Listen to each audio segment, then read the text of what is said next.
At first, with Scott Morrison's announcement yesterday that first home buyers could use their own superannuation towards a deposit, finally there's a policy point to this election. After 6 weeks of personal sniping and character assassination, at last there's a real contest now over an important issue and something positive that's worth voting for. Home ownership is something that every Australian should aspire to. It's about self-reliance. And it's good public policy because owning your own home gives you a bigger stake in society. A home you own isn't just a building you live in, it's a place to be proud of, to invest your personality in, as well as your own money. People who own their own home tend to be settled and stable and in it for the long haul.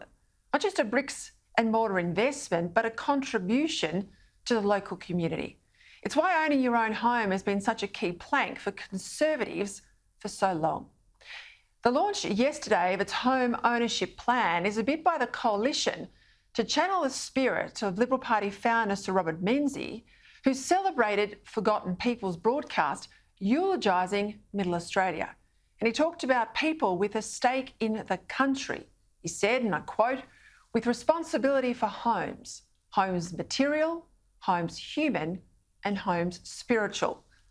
Now, the material home, Menzies said, represents the concrete expression of the habits of frugality and saving for a home of our own. One of the best instincts in us, he said, is that it induces us to have one little piece of earth with a house and a garden which is ours, to which we can withdraw, in which we can be among our friends, into which no stranger may come against our will.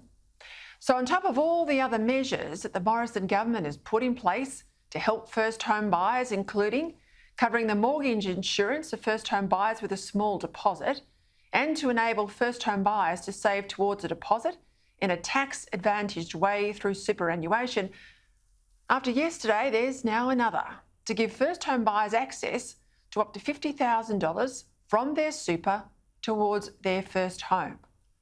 In an election campaign where the biggest driver has been who you might vote against rather than vote for, finally, I reckon this is a policy that tries to change that.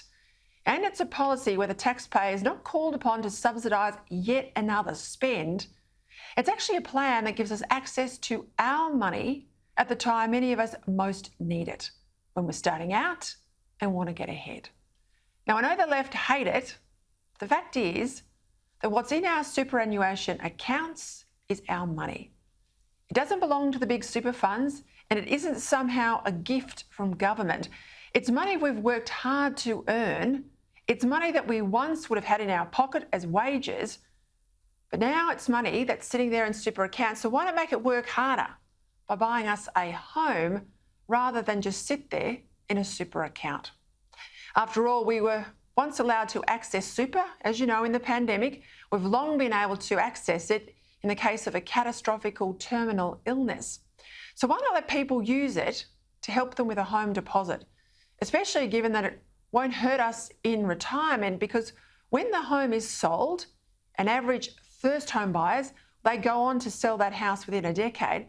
The deposit we took from our super account, plus the percentage capital gain, then has to go back under the government's plan, back into our super. So our money from our account to buy our home, and when it's sold, back into our account. It's very different from Labor's housing plan that uses taxpayer money to get you into your first home, gives the taxpayer part ownership of that home, and then requires that money, the profit take, to be paid back to the government when the home is sold. The Coalition's plan, much simpler.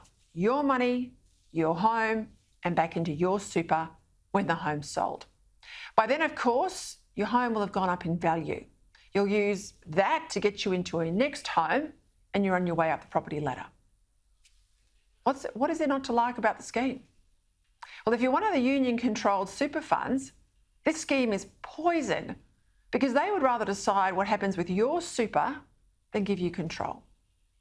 It was no surprise that this policy promptly brought Paul Keating out of retirement to sourly observe that the Liberals somehow wanted retirees to be more dependent on government. I'm sorry, that just doesn't stack up. The policy from the Prime Minister makes you put what you take out of your super back into it later. So in the end, you're no worse off. In fact, given you'll now own your own home, you're better off, because home ownership is what makes most retirements comfortable. Finally, there's a real difference here, isn't there, between the two major parties, at least on housing. With home ownership rates falling from around 70% in the past 2 decades down to now 60%, and young people owning homes falling from about 50% to not much more than 30% over the same period, this is unambiguously a good move. My only wish is perhaps that the government had come up with it earlier in the campaign to give us more to cheer for longer, but better late than never. I just hope enough people hear about it and understand it before they head to vote on the weekend.